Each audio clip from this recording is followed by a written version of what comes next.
Le jour du souvenir a été célébré un peu partout sur la planète, un devoir de mémoire pour ne pas oublier les soldats morts au combat, alors que 133 soldats canadiens ont perdu la vie en Afghanistan. Et justement, une histoire où le mot « souvenir » prend tout son sens. Deux militaires de deux générations, l'un a été fait prisonnier pendant la Seconde Guerre mondiale, l'autre a perdu une jambe en Afghanistan.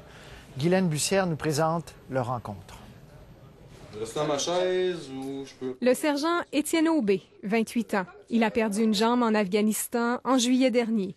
J'ai réalisé que là, c'est vrai, je suis handicapé. Il y en a qui sont pas revenus. Toi, tu es revenu. Puis Gilles Lamontagne, 90 ans, pilote de bombardier pendant la Deuxième Guerre mondiale. Il a été fait prisonnier pendant 27 mois. J'ai été descendu par un chasseur allemand, Oui, sauté en parachute. Vous avez sauté de votre avion? Mon équipage, il y en a un blessé qui a perdu justement une jambe. Aujourd'hui, des souvenirs récents et passés rejoignent les deux hommes. J'ai vu, étant conscient tout le long de mes blessures, j'ai vu mon état. Oui. C'est marquant. J'ai cogné dans le plafond, j'ai retombé par terre, dans le trou que ça l'avait fait. La première réaction que j'ai eue, c'est que j'étais mort. Évidemment, ça a tellement frappé fort. Puis, quand j'ai retombé, j'ai réalisé que j'étais encore vivant. J'ai commencé à entendre les gars qui criaient mon nom. Gilles Lamontagne a aussi en mémoire des souvenirs douloureux. À la fin, il n'y a plus de camp. Alors là, on a fait ce qu'on appelle la marche de la mort. En ligne, avec des chiens. Je vois un gros chien, à Saint-Bernard-Laube, un gros chien policier, là.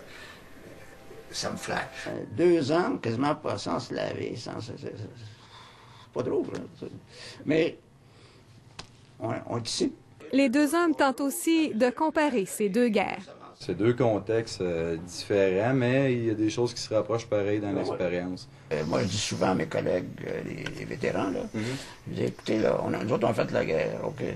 Mais eux autres, c'est une autre guerre qui est beaucoup plus influençable sur le point de vue psychologique. Quelque chose qui peut être similaire, par contre, c'est un peu les atrocités qu'on peut avoir vues, autant nos amis blessés, des gars tombés. Tu sais, ça, c'est comparable, c'est sûr. Différences, similitudes, l'important dans cet échange, c'est de se souvenir.